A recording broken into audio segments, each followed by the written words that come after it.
और यहाँ देवों की भूमि के साथ ये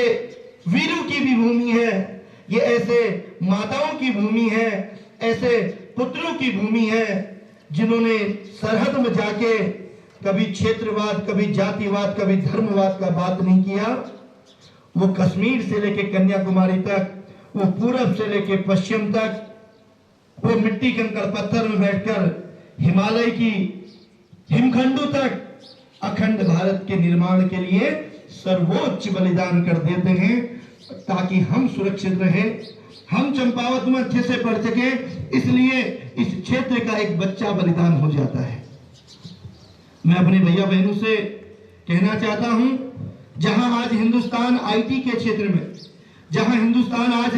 कृषि के क्षेत्र में, शुद्ध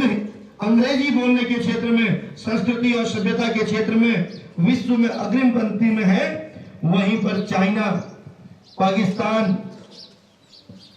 ये दो राष्ट्र और वर्तमान देवभूमि उत्तराखंड तो केवल एक राज्य नहीं, ये वह अंतरराष्ट्रीय राज्य है जो एक तरफ चाइना से तो एक तरफ नेपाल से घिरा है। और अगर आप बद्रीनाथ में चले जाएं तो थोड़ा सा आगे जाके चाइना आग दिखाता है, उत्तरकाशी में गौमुख चले जाएं तो फिर चाइना खड़ा हो जाता है। हालांकि नेपाल से तो हमारे रोटी बेटी के रिश्ते आज से नहीं त्रेता युग से हैं, लेकिन कभी कभी नेपाल भी चाइना के बहकावे में आ जाता है। तो आपको सक्षम रहने की आवश्यकता है, आपको सजग रहने की इसलिए भी आवश्यकता है कि आज पाकिस्तान और चाइना जो कभी डोकलाम के बहाने, तो कभी पुलवामा के बहाने, कभी कारगिल के बहाने, तो कभी सियाचिन के बहाने हिंदुस्तान को नेस्तनाबूद करने की सोचते हैं, लेकिन उसी समय इस देवभूमि उत्तराखंड का, चाहे वो कुमाऊं रेजिमेंट का जवान हो, चाहे वो गढ़वाल का हो, चाहे वो भारत के किसी भी क्षेत्र का जवान हो,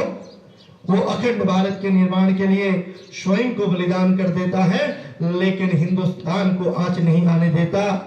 वो पाकिस्तान चाइना की उस हर चाल को नाकाम कर देता है